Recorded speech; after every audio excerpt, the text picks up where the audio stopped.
Like I said on the last podcast, stress is the biological response to a stressor. And a stressor is anything that challenges you sufficiently to make you consciously or unconsciously question your resource level and to feel threatened by the demand on you. That's what it is. And like I said last time, stressors are not going away. They are not going away. However, we can radically transform our response to those stressors, transform our perception and our response. And that's where the magic comes in. That's where the magic of resilience comes in, to transform our perception and to transform our response so that the experience radically shifts into this resilience, which we learn. It's a learning curve. It's natural to have resilience, but when we're absolutely stressed out, we can't find it. So we have to learn and we have to grow in this kind of radical resilience. In nature, trees need wind to grow strong. If they don't have wind, they grow weak and they fall over. That's how it works. The branches are weak, the trunks are weak, the roots are weak, the tree falls over as soon as a strong wind comes along. So resilience is about like being in the wind and finding that strength in the exigencies and the situations of life. Now, sadly, somebody cannot teach you resilience if they haven't had to deal with exigencies. They have no real knowing other than the cognitive knowing of what resilience is.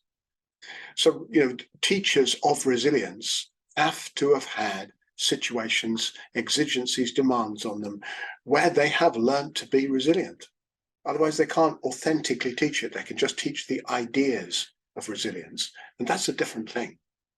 Now, bones in a body, all the bones in your body are sculpted by movement, depending on how you move and what you do. The pull of the muscles and the tendons, the fascial web of muscle and tendon, all of that pulling on the bones sculpts the bones and makes them strong. They grow their shape from that kind of torsional and compressive force. Take living bones out into space, where the force of gravity is less, and they become weak and fragile, and they break easily. We need stressors to stay strong and stay well, but we need to be able to face into those stressors and look at our perspective and our responses effectively. My online course in Transforming Stress into Resilience enables you or anyone to do precisely this. Now, in the same way as we're talking about bones in the body, and in the same way that we're talking about trees in the wind, neurons in our brain grow through experiential challenges, blissful and painful. That's how we grow. Now, when they grow, they join together and they make new networks.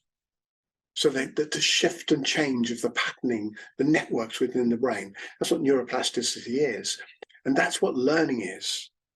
We're learning, learning is a transformation from one pattern into another pattern, which is initially different. Maybe it may be confusing. It cannot immediately be grasped, but it's learning in process. As one of my teachers used to say, confusion is just learning in process. Now, radical resilience is about getting stronger and stronger and stronger. Not like a rigid thing. We're not talking about rigidity. When I'm saying strong, I'm not talking rigidity. I'm talking responsivity. I'm talking creativity. I'm talking playfulness. I'm talking engagement, not withdrawal into a rigid place of kind of defense. That's not what we're talking about, just to be absolutely clear. So radical resilience is about getting stronger, more creative, more responsive, more playful in the light of those stressors, rather than becoming more fragile or more boundaried or more withdrawn. Rigidity is a kind of weakness. Rigidity is like weakness on the inside with a solid structure on the outside that will crack and break. It's not strong. Strength is different. Strength is not rigidity. Resilience is about continually, consciously learning. Every moment. Every moment is fuel. It's fantastic. Life is amazing. Now, before we go deeper into resilience, I'm going to have to put a word in on trauma, because trauma is really important. So I'm going to explain what trauma is and how it relates to resilience. Now, trauma is an assault whereby the impact of the experience cannot be adequately processed, resolved as experience in the brain, and it can't be integrated as what happened, learn from it and step forward. We stay in that kind of slightly frozen reactive space to the event without being able to process it or deal with it effectively. Now, so trauma is anything that leads to a huge shift in our biology, that the experience, instead of being processed, is kind of held in somatic patterns. That's patterns in the body of neurofascial contraction or emotional responsivity, or it's held within neuronal patterns. And it can also be held in cognitive meaning making in the stories we tell ourselves. Stories are particularly important because we recreate our experience through stories, and coming into an understanding of narratives and the kind of stories we tell, the kind of metaphors we live by, becomes increasingly important as we look into becoming deeper and deeper and more embedded in and comfortable with and growing in resilience. Trauma is anything that leads to these kind of, where these holding patterns alter a person's psycho-social responses and substantially reduce their quality of life, their capacity to engage, to respond, to socially engage, to experience joy, to learn, and to empathize. Trauma is crippling. Big tree trauma is awful. The kind of context where people find themselves in, where they are so damaged, traumatized in that way, are horrific. And there's a way through it. And that's what we're going to focus on with resilience. But first of all, let's understand a little bit more about it, because what one person experiences as trauma, another reviews as resilience or character building. It varies so much individually. Again, depending on the culture we grew up in, depending on our parenting, depending on our own personal sensitivity and so forth. Some people are much more sensitive, highly sensitive people, and all this kind of differences need to be paid attention. So there's no judgment here at all about this. But trauma is not just what happens to us. It's what we do with what happens. It's what we do with what happens. If we're supported, if we have a good social network, if we have good resource skills, if we have good education around how to do stress from our parents or our schools or our cultures or whatever, if we're fortunate enough to find resources that allow adequate processing, we can deal with some pretty difficult stuff. If we're less fortunate and we don't have social support networks, if we have had a complex adverse experience, or if we're still children, trauma for children, they don't have the prefrontal cortex switched on. They don't have the processing capacity to be able to deal with some of the kind of stuff that happens to kids. So in these kind of contexts, it's much harder to deal with it. Then there's also the kind of trauma which is like a neglect or abuse in developmental phases, children and teens particularly. And this adversely affects brain development. It changes the way the brain grows because of the effect of cortisol in terms of the way the neurons are laid down in the brain, the way they connect in the brain.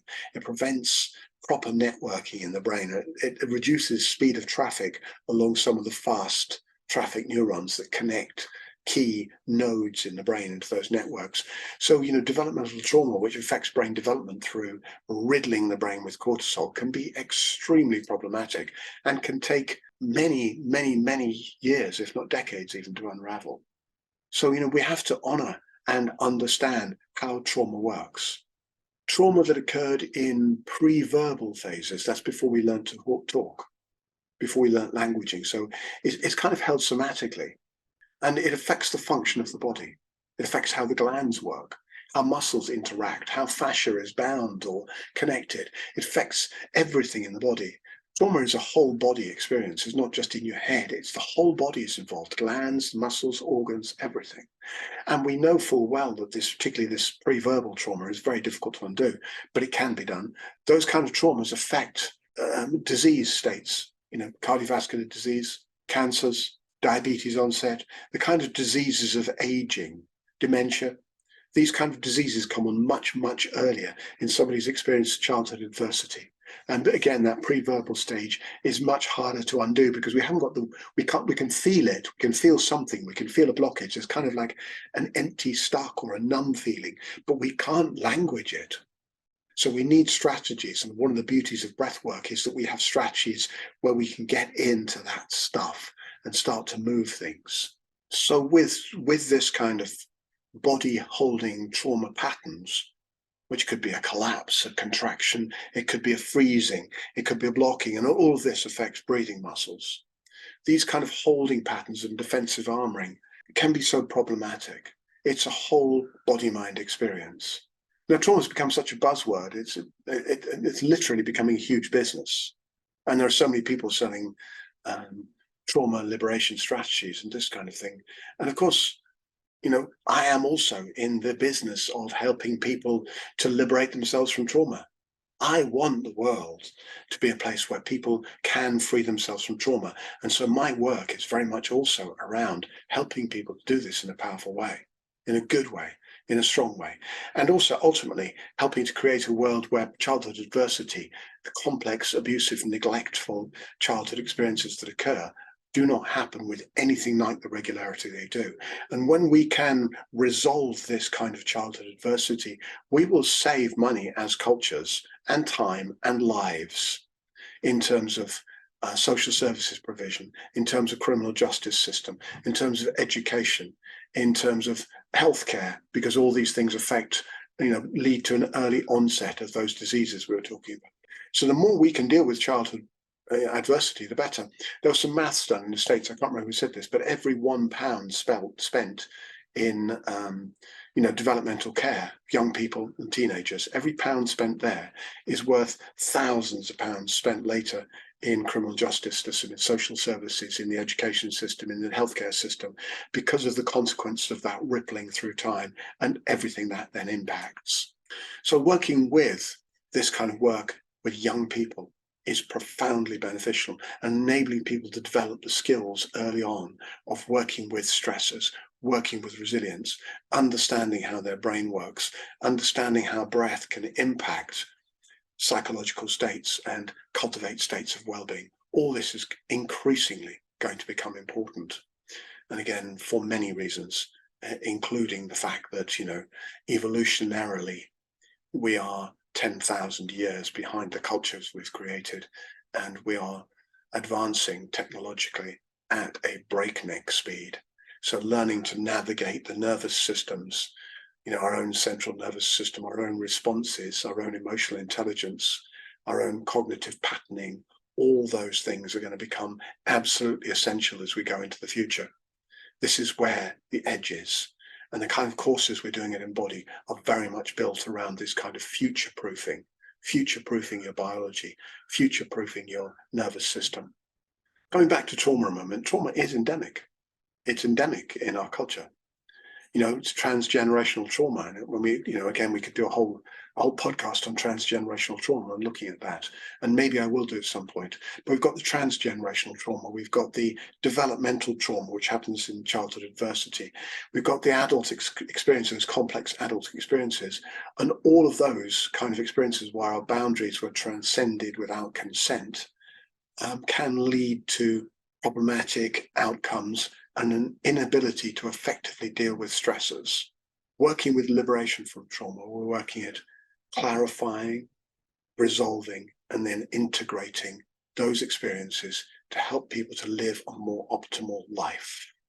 And that is a life of resilience, a life of being able to deal with and work with whatever happens.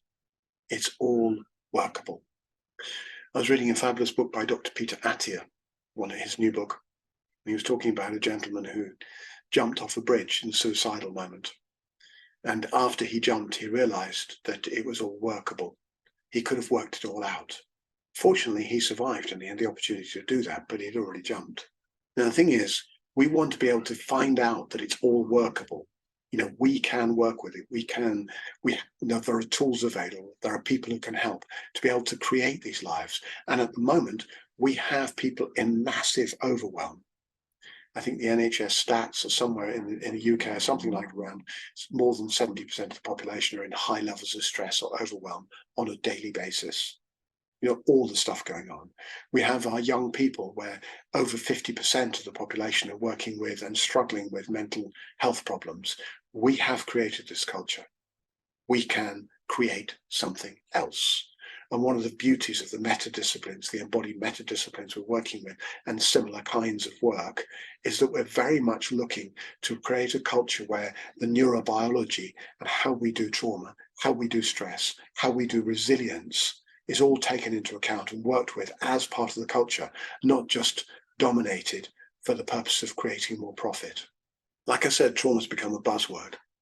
Like I said, it's becoming a huge business. You know, the idea that if you have a belly button, you have trauma is probably accurate to a degree. There's different degrees, of course. But also this kind of, trauma-informed world, if it becomes too sensitized, it has the tendency to dilute the meaning of the word to the degree that everything is traumatic. And that oversensitization doesn't lead to a healthy understanding of how to build resilience in the way that it could. So we've got to keep in balance this sensitivity and this trauma-informed understanding really powerfully, and also seek to find this resolution and this emancipation from that. So there's a clear outcome, which is not living in a traumatized state, but leading ourselves to a state of liberation and liberating ourselves from the trauma-led lifestyle and creating this optimized state of resilience for ourselves and the people we love and care about. And that's really important. Now, Gabor Mate uses the word trauma to describe an inner injury, a lasting rupture or split within the self. It's the kind of experience that leaves a raw scar that can be triggered and take on a life of its own, manifesting reactive behavior, manifesting acting out unresolved emotions, manifesting creating drama in the world, manifesting destroying relationships, and leading to somatic and cognitive narratives of tragedy, blame, shame, unworthiness, and unlovability. Shame is a trauma response. The feeling of unworthiness is a trauma response. The feeling of unlovability is a trauma response. And the more we have those feelings coursing through our life, bubbling up often from those pre-verbal stages, it's going to be so much harder to deal with stressors.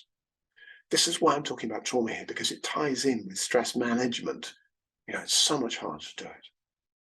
Peter Levine describes trauma as the most avoided, ignored, belittled, denied, misunderstood, and untreated cause of human suffering. Fair comment, I think. What Gabor Mate calls lowercase little t trauma. You've got big T trauma, we've talked about. You've got little t trauma as well. I can't do a little t, it's that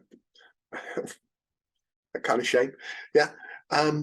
Big T is easy, isn't it? There's a big T. Little t, I'm in a stress situation. How do I do little t? Little t trauma is kind of less memorable. Often we don't even recognize it's happened or happened. But it's an extremely prevalent quality of dismissive, demeaning, verbally abusive, shaming, bullying, continual gentle bullying, maybe by parents, maybe by teachers, maybe by significant people in our lives. But it leads to those kind of suboptimal views of who we are, that we're unworthy, we're unlovable, we're not up to it, we can't handle it. And you can see how those kind of feelings will lead to a response, especially when we're tired, lead to a response where we can't handle the challenges of life. And then the stress response kicks in, and that ongoing stress response then builds up. And it's a question of then, what do we do with that? How do we manage it? And of course, we learn to manage stress from our parents, from the significant people in our lives. How did they do it? Well, as kids, we copy them. So if our parents ate food to manage stress, we're more likely to do that. If they did displacement aggression, which is where they shout at the smaller, younger people in their lives as a way of dealing with their stress, we're more likely to do that. If they did emotional withdrawal into a numb, isolated, still, quiet place, we're more likely to do that. So it depends on the patterns we've learned of how we do it. And we've got to identify our own patterns and find those. And again, the courses we're doing at Embody are very much around this get to know your patterns. If you get to know your patterns, it makes them workable. And the patterns are body-based. What you do with your upper trapezius muscles when you get into stress, what happens in your face, your social engagement system, what happens with your vagus nerve, what happens in your intestines, what happens on your sphincters, what's happening internally, what happens to your breath, what happens when you get into that triggered state, how can you work with triggers? And all these kind of things are key areas of the work where we're really owning that stress response. We're taking responsibility for it. So we're no longer blaming situations, life circumstances, or the stresses themselves. And what we're saying really is, I can deal with this. Yep, it's tough, and I'm going to be able to handle it. And you see, one of the neurotransmitters that comes into the game then is dopamine. We're shifting from just an adrenalized response into adrenaline and dopamine. Yep, I can deal with this. So it's a different aspect. So it's not just what happens to us, it's how we deal with what happens to us. Now, big T and small t traumas are obviously in a continuum, a spectrum, and they're there to help us understand our experience, not demean anyone's experience as just small t trauma. That's not the idea. That's kind of a little bit ignorant, to be honest with you. Now, just to be clear again, why I'm talking about trauma. I'm talking about trauma because it affects our capacity to effectively navigate stressors, big time. It affects our belief in ourselves. It affects our available resources to be able to deal with situations and circumstances, demands, whether environmental or social. It affects our states, the moods we get into, the brainwave states we occupy. It affects how we get out of bed in the morning. It affects our approach to everything we do. It affects our perception of both ourselves and of others. And it affects our relational ability, how to relate well with other human beings. All of this can be affected. So it's kind of really important terrain to go into when we're looking at really working well with stress management. So again, if you dive into any of the Embody courses, particularly the Stress to Radical Resilience course, understand you're also addressing, though in that particular course, not specifically, we do have courses specifically for trauma, but in that one, we're looking at neurobiology overall. But just understand that trauma is a really important player in how we shift from feeling stressed and the patterns of stress into this kind of what I call radical resilience, which is this powerful capacity to take responsibility for those patterns and shift them so totally, that they are no longer in charge of our life. So in this process, you'll find more of who you are. And if you uncover triggers are wonderful. Being triggered and catching one's own reactivity. I've had a lot of work to do. I have had decades of work to do to get to the point where I can sit here saying this. What you see is decades of pain and suffering and struggle coming to some point of reasonable enough resolution and integration so I can sit here and say these things. So if you can own your triggers, and then you're beginning to own the pattern, because what the triggers give you is a place, an indicator, a gateway into the lack of resource. And you've got to be able to stop. And again, all the ways we're going into this coursework and going into the course, you've got to find ways to do that. It's brilliant. You're going to get in there and unpick those pieces so they no longer control you. Because if you're being triggered into a reactive state, into irritability, into anger, into depression, into numbness, into withdrawal, if you're being triggered and pushed and pulled around, that's a victim state. You're a victim of your own internal triggers, but owning those and undoing them, gradually unpinning them and finding the resource is the road to freedom. So the triggers are powerful. It's powerful to have to go in and open those up and find out how best do we work with these. Take your time. Time is really important with this work. We have to take our time and we have to be compassionate to ourselves. We rest in compassionate inquiry. Yeah, we're not going to, it's no point in being triggered and then beating ourselves up about the trigger.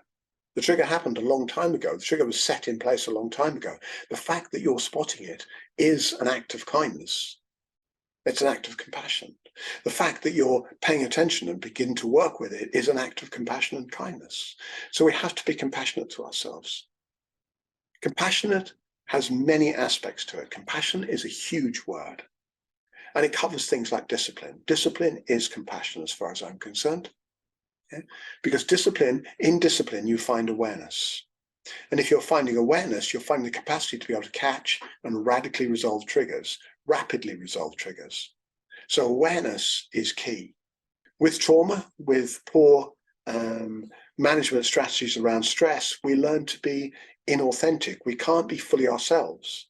So awareness, authenticity, and finding the capacity to be responsible, that's agency, responsible, are all keys to undoing trauma and also keys, therefore, to building radical resilience.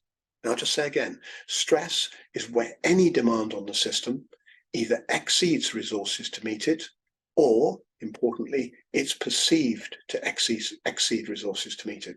Now, you know full well that when you get tired, when you have a lousy night's sleep and you get tired, the next day you can be reactive, irritable, grumpy, and so forth.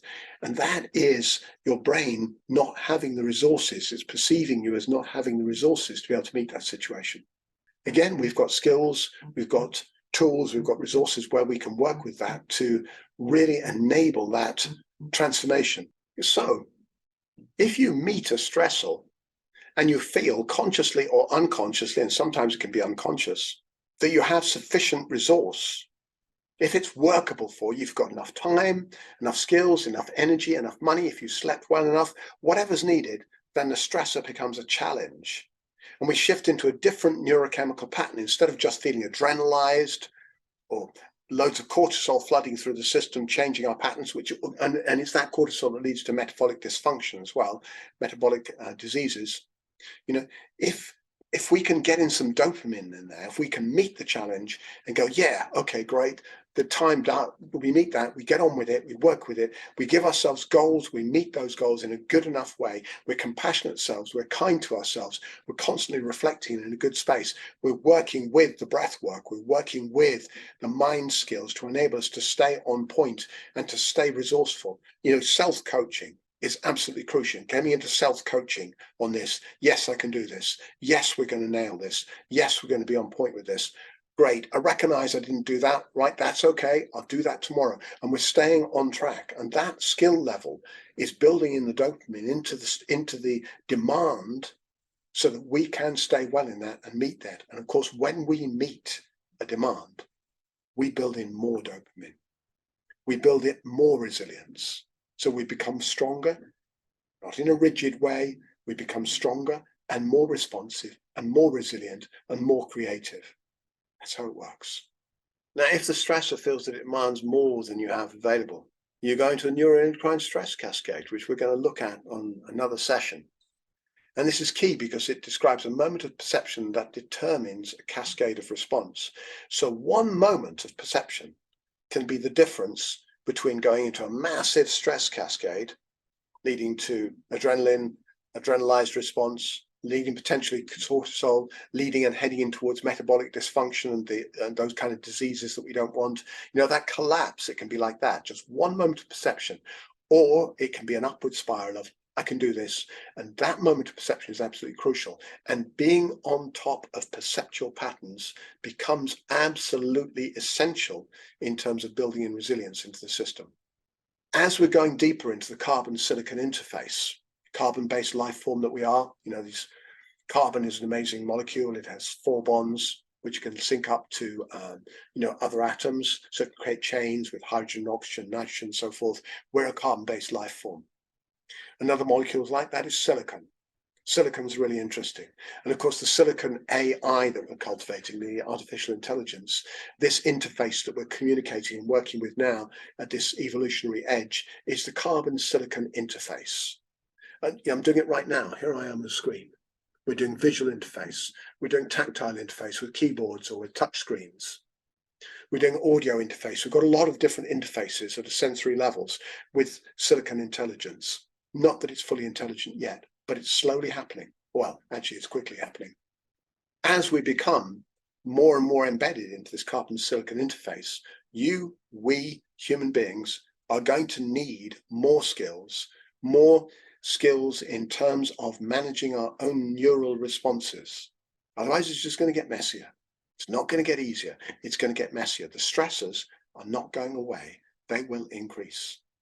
So we have to have those, what I call meta disciplines, in place to enable us to really get into and resolve those kind of patterns and shift those perceptual patterns so that we can stay in an optimized state.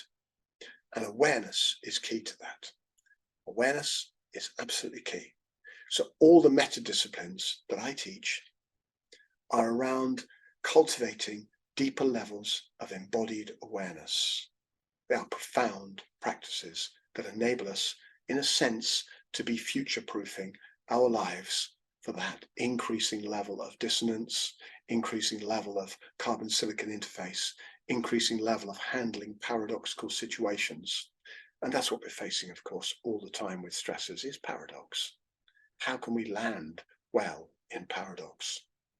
Last podcast, I talked about different kinds of stress, 4 kinds: environmental stress, developmental stress, which we've covered a little bit when we're talking about trauma here. The third is social and interracial stress. And of course, the way we learn to do those kind of patterns and any trauma patterns will affect how we do social and interrelational stress. How do we bond? How do we connect with people? What are the patterns we engage in social situations and relationships? Because all those early years patterns come and play out in all the relationships of our lives. And again, being able to transform those and shift those into the patterns of resilience is a powerful skill set. It really is. So these skill sets are so worth cultivating. And of course, in cultivating them, it takes time. It takes time and it takes practice. It takes discipline. And discipline is consistently and continuously finding awareness. And in awareness, we have the capacity to catch those perceptual shifts and change them for the good. Now, all the different 4 kinds of stress are interrelated. That's environmental stress, developmental stress, social and interrelational stress, and perceptual stress. And those 4 are all interrelated into a weave, and they're all dependent on what we learned in our early years and how we respond to situations. So if we're going to really cultivate resilience, we have to go into all this stuff, unpick all those patterns, and make different choices. Now, resilience, like we said, is the capacity to bend like a strong tree in the wind. Not a rigid tree, a strong tree. It's the ability to respond, the ability to be creative in response, the ability to find workability in everything. Resilience is where we ride stress, where we surf stress, and use the experience to become even stronger, even more committed, even more playful, more creative, more curious, all these qualities I'm talking about. And again, this is not a cognitive pattern. You can't learn from somebody who just has a cognitive map of resilience. You have to learn from people who've done it, and people who have done it will tell you how much work it takes to really build it. It does take work. It's a work, a powerful, creative, wonderful work. And we need the right tools. So in the Embody courses, what we're doing is giving you the tools you need. You're going to have to apply them. You're going to have to do the work, and nobody can do it for you. Nobody can do the work of resilience for you. That you have to do yourself. Like Buddha said, you have to work out your own salvation with diligence. You could say you have to work out your own way into building resilience with the appropriate use of tools of discipline. That's what it takes. So have fun on the journey. It is amazing to be able to go into your own brain using the powers of attention to be able to transform, the networks and the patterns in the brain that previously would have taken you into a collapsed state or a numb state or a reactive state, and gradually then be able to shift those and change those into something much more creative, much more responsive, much more beautiful. Now, resilience really is using applied knowledge for the purposes of freedom. It really is. And when we use it as a learning curve and give ourselves space to get it wrong, that's okay. Like I said, confusion is learning in process. Learning is getting it wrong and then slowly learning to get it right. Think about when you fell off a bicycle because you couldn't ride a bike. How long did it take you to get on that bike and ride it? That was learning. That's an embodied learning process. And dealing with resilience is an embodied learning process. It takes time. So we've got to be allowed to get it wrong and mess it up. And that's okay. And human beings like you, like me, we can learn powerfully. We really can. And often we learn at school that we can't learn. Schools teach kids sometimes that they can't learn, that they're rubbish learners. And of course, that's not true. They're just not maybe ready to learn chemistry at 3:00 on a Tuesday afternoon. Maybe they want to do something else. And maybe that institution isn't meeting their educational need in the way it could. So what they learn as an outcome of that is that they're rubbish learners. They're not rubbish learners. Nobody's a rubbish learner. Everybody can learn, maybe at different rates in different ways, maybe through different sense fields and in different kinds of learning style. but we're all amazing learners. So we want to find ways to optimize our own learning capacity and then put that into practice in our lives so we can unpick those patterns and find this greater awareness and the shifts in perception then that enable us to really build resilience. How do you know you're not being resilient? Well, you'll go into certain patterns. One is blame. You'll blame yourself or other people. And blame is not taking responsibility. Blame isn't saying, okay, what can I do about it? Responsibility is saying, okay, things are as they are. I messed up there, yeah, for sure. And things being as they are, what can I now do about it? So it's not taking a moment to collapse oneself down into, oh, I do, terrible being. No, it's using every moment of every situation as a learning curve, staying in the learning frame. And staying in the learning frame is a skill set of resilience. Another response is shame. If we collapse into shame. And shame is about our life. It's about feeling terrible for being alive. Historically, cultures have shamed their children. So children grow up feeling ashamed, basically, of breathing, ashamed of having energy, being alive as an energetic, enthusiastic, bright, curious little being. They've been shut down. So if you go into shame spirals, notice that is a place where you have experienced, something that pushed you into shutting down, closing down. Shame, blame. Excessive guilt is another one. Guilt is really good. Guilt is a great learning curve, messed it up. Quick learn on that one. And it lasts as long as you need to learn. But when we go into toxic guilt, and again, low cultural stuff is around feeling, feel guilty for the rest of your life. No, don't feel guilty for the rest of your life. Don't do that. Use guilt wisely. Use it as a learning curve and then drop it. Move on. Take responsibility. So, again, these kind of patterns, these ways we can collapse into those pre-verbal and or even verbal patterns, those embodied patterns, those are indicators to us of what we can do about it to find more resilience. And like I said, resilience takes time to learn, time to grow it. We're growing a whole new way of being in the world. What is a learning frame? Well, it's a mental and emotional state of observation, curiosity, and choice. I'll say that again. Sounds good. Think about it. Reflect on this. A learning frame is a mental and emotional state. It's an embodied state of observation, curiosity, and choice. Observation, curiosity, and choice. That's what a learning frame is. Isn't that wonderful? You're staying in that state. It's quite childlike, really. It is rather wonderful.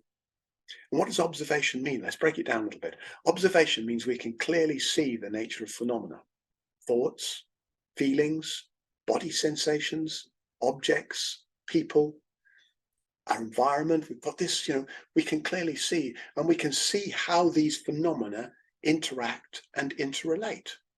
And, that's what we're doing. And curiosity then is a playful inquiry into how do these things connect and relate. Observation, curiosity.